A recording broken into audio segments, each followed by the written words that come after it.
Merci de nous rejoindre sur RTI 1. Bonjour à toutes et à tous.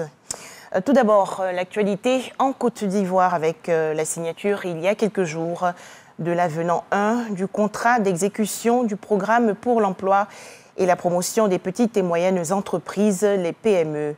Le document a donc été signé par le ministère du Commerce, de l'Industrie et de la promotion des PME et la coopération allemande. Cet avenant augmente ainsi l'appui financier de plus de 30% à 20 milliards de francs CFA. L'objectif étant de renforcer la compétitivité des petites et moyennes entreprises, les PME. Le jacide menace la production de coton à Korogo dans la région nord du pays. Le ministre d'État, ministre de l'Agriculture et du Développement durable, a visité récemment plusieurs plantations. Kobenan Kwasi Adjoumani a également échangé avec les acteurs de la filière coton de la région du Poro. Le point dans l'édition de 13h.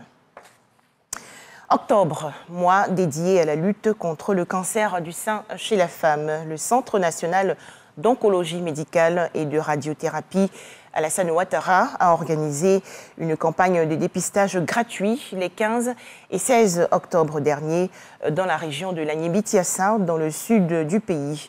À noter que sur 3000 personnes attendues au centre hospitalier régional d'Agboville pour le dépistage du cancer du sein et du cancer du col de l'utérus, seulement 210 femmes se sont présentées. Les précisions de Sephora Zegui. Agboville, centre hospitalier régional.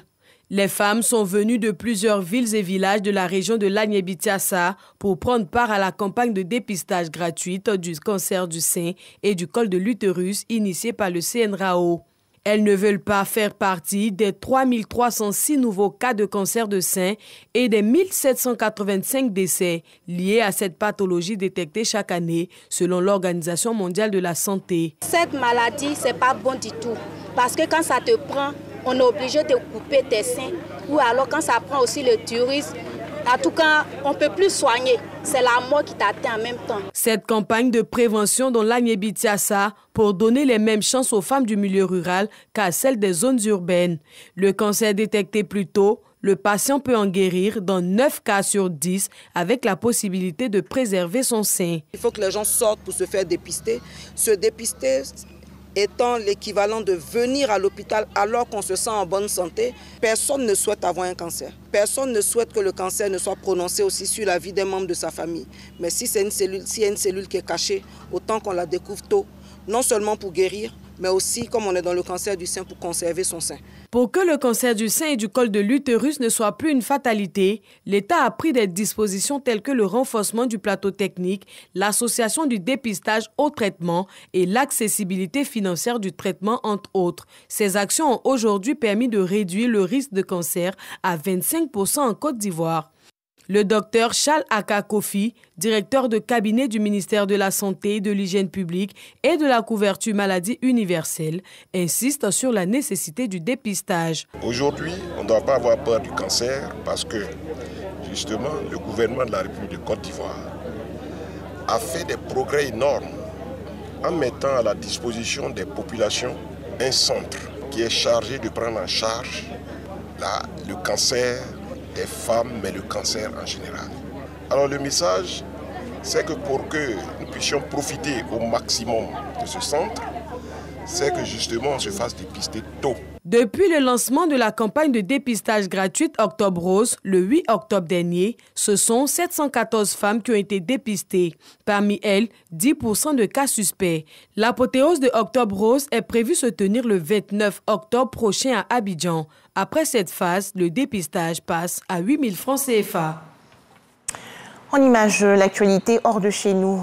3 casques bleus de la mission multidimensionnelle intégrée des Nations Unies pour la stabilisation du Mali, la MINUSMA, ont été tués et 4 autres blessés hier par un engin explosif improvisé à Tessalit, dans la région de Kidal, dans le nord du pays.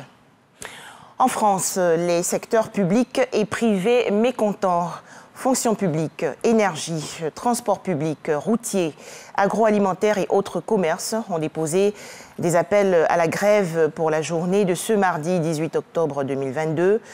Ces acteurs réclament une hausse des salaires et l'arrêt des réquisitions de grévistes dans les raffineries.